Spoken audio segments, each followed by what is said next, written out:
mon dernier vidéo sur la DPJ en Estrie. De 2020, fin 2021 à 2023, ils m'ont changé mon intervenant. Et on a passé en cours. Et je voyais tout le monde, ça allait pas bien, là. Je me demandais, là, j'étais pour perdre mes enfants, là, et l'autre intervenante qui était à l'avant a demandé ça. Et l'intervenant qui était, et je remercie cet intervenant-là. J'espère qu'il écoute vraiment les TikTok puis qu'il me voit, là, puis qu'il me reconnaît parce que ça a été un ange. Il me crut jusqu'à la dernière minute. C'est lui qui m'a donné la garde de mes garçons. On a travaillé fort ensemble. Cette journée-là, on passe en cours avec le nouveau intervenant, mais je voyais les avocats courir partout. On a su que madame avait, où ce qu'elle était devenue, où ce qu'elle a fait son 50 heures de travaux communautaires, dans un centre d'aide. Elle est devenue CA elle est devenue le CA de la place. Et pour avoir des bonnes notes, elle a couché avec l'intervenant qui s'occupait d'elle. Puis lui, il disait n'importe quoi à la DPJ pour qu'il passe. C'est le même qu'on l'a su. La patronne le dénoncer et c'est le même qu'on le suit, il ne travaille plus là maintenant. Mais elle s'est fait suivre pendant bien des années par la mère de cet intervenant-là qui avait un conflit d'intérêt énorme. Là. La DPJ a pu le prouver. Là.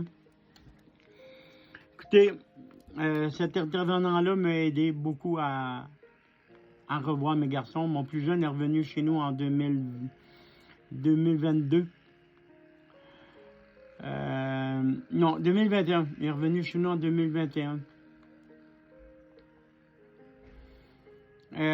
Ça y a fait du bien partir là-bas un an. Moi, ça m'a fait découvrir que j'avais 2 autres garçons, que j'en avais pas juste un. J'en avais pas juste un qui était mon dernier, j'en avais 2 autres.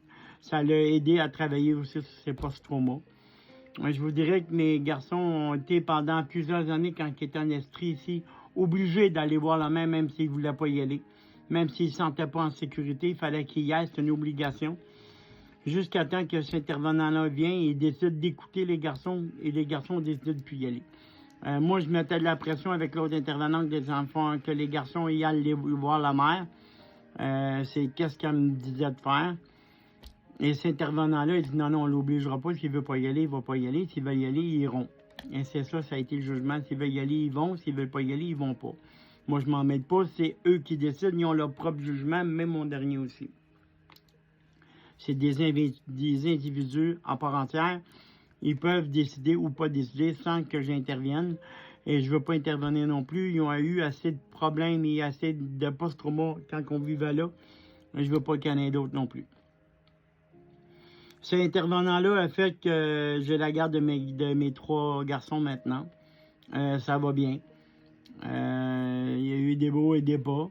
Entre-temps, mais qui n'est pas avec la DPJ, je me suis fait opérer bariatrique pour être plus en forme pour mes enfants. J'ai été très malade. Je suis encore très malade en cause de l'opération en bariatrique où je m'ai fait couper mon estomac pour en faire un autre. J'ai un estomac de 2 ans. Ça n'a pas à faire avec la DPJ, là, mais je vous dis qu'est-ce qu'il y en a. Ça va bien avec mes enfants. Il y en a des hauts et des bas. Ils sont encore en post-trauma, surtout mon dernier. Mais on a repris le dessus. Mon plus vieux s'en va étudier dans le DEP. Mon deuxième va aller ingénieur dans l'armée et d'un cadet. Mon dernier, il est d'un scout. Il veut travailler comme cuisinier comme papa. Mais là, maintenant, je peux plus, mais il veut travailler comme cuisinier comme papa qui travaillait. À cause de cet intervenant-là et de la madame TLC, j'ai la garde de mes gars. J'ai aussi un travailleur, un psycho-éducateur qui vient de l'IVAC et exceptionnel. C'est vraiment un bonne personne. Il est arrivé pendant que la DPJ était encore dans ma vie. Et c'est un amour. En dernier, je suis quelqu'un de croyant et l'aide suprême en haut m'a donné les meilleures personnes pour que je puisse avoir la garde de mes garçons. Je vous dirais que c'est pas facile. Il en ouvre des hauts et des bas encore. Maman est encore dans le décor. La pension alimentaire n'est pas payée. Elle ne veut pas la payer. Ça, c'est un combat juste pas pour moi. Il y en a d'autres que c'est le même combat. Ils se séparent et ils ne payent pas la pension alimentaire. Mais ça va bien. Juste pour dire que la DPJ, il y a des mauvais côtés et des bons côtés. Moi, j'ai touché à tout. Bon côté, mauvais côté, bon côté. Ça dépend dans quelle région peut-être, ou ça dépend de quel intervenant. Comment il peut voir la situation, comment il juge la situation. Moi, l'intervenante que j'avais, les deux intervenants que j'avais au DPJ, à Montérégie, ils savaient c'était quoi, ils étaient au courant. Ils m'ont aidé à faire sortir les enfants de cette violence-là où ils vivaient. Parce qu'il y en avait encore de la violence. Après, quand j'ai parti avec son nouveau conjoint, il y avait toujours de la bataille aussi. Ils se battent les deux tout le temps. Il y a aussi la DPJ en Estrie les 2 premiers 2019 à 2021. Ça a été l'enfer. C'est là que j'ai connu l'enfer, j'ai connu c'était quoi la DPJ, pourquoi les parents disaient que c'était pas une bonne chose. Écoutez, moi, ils me disaient de faire quelque chose, je le faisais, mais ça revenait tout le temps contre moi. À un moment donné, j'étais un bon père, à un moment donné, j'étais pas un bon père, je m'étais trop victime, j'étais pas assez victime. Ils me croyaient pas. Il a fallu que je me batte pour montrer que j'étais une victime de violence conjugale parce que ça passait pas avec elle. Je sais qu'elle exerce encore, mais j'espère qu'elle a eu une leçon avec ce qu'elle a eu avec ma famille. Parce qu'elle ne peut pas faire revivre ça encore à une autre famille, c'est impensable. Et le dernier intervenant que j'ai eu, c'était une perle, ça a été mon ange pour ma famille. Il a sauvé ma famille. Il a fait que j'ai la garde de mes 3 garçons maintenant, puis que mes enfants vont bien. Non, ils ne vont plus voir la mère, c'est eux qui décident. S'ils veulent y aller plus tard, ils iront. Quand ils ne sont pas prêts, ils n'iront pas. J'ai pas à m'en mêler. C'est 3 personnes différentes, ils ont leur personnalité différente. Ils ont un jugement différent, ils ont droit à leur respect, ils ont droit à leur décision. Moi, je ne vais pas m'en mêler. Et personne non plus. Ils sont assez fait jouer dans la tête pendant plusieurs années que maintenant, ils peuvent prendre la décision, puis je laisse prendre la décision. Moi, je m'en lave pas les mains, mais je m'en mêle pas. C'est leur vie. J'espère qu'un jour, ils vont retourner voir maman. J'espère que maman va changer, mais ça, l'avenir lui le dira. Hein? Écoutez, juste pour dire que la DPJ, il y a des bons côtés et des mauvais côtés. Moi, j'ai touché à des mauvais, comme je vous dis, au bon. Je peux pas trop chialer contre la DPJ parce que même dans le mauvais côté, ils ont fait que j'ai encore la garde de mes garçons, puis ils vivent avec moi. Puis des bons côtés, mais ils ont fait un bon travail. Alors, c'est sûr, j'ai encore des plaintes. On sait que ça vient de où. On va toujours en avoir. Mon dernier est jeune. Fait qu'on va voir. Mais,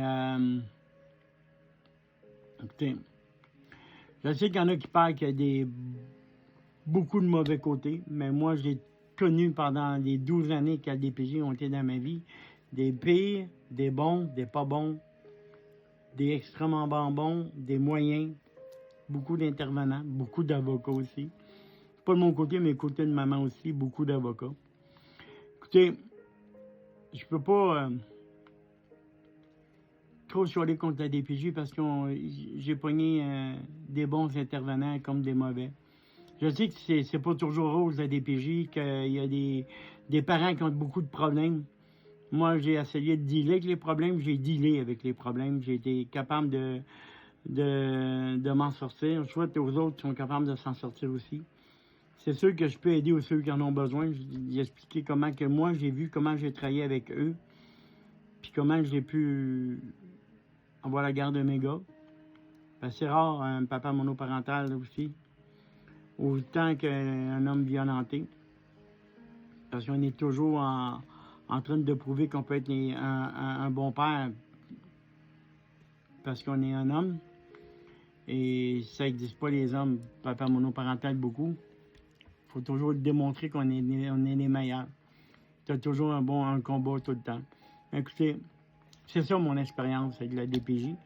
J'espère que vous allez écouter mes vidéos et vous allez me dire des commentaires. Je vous remercie de m'avoir écouté.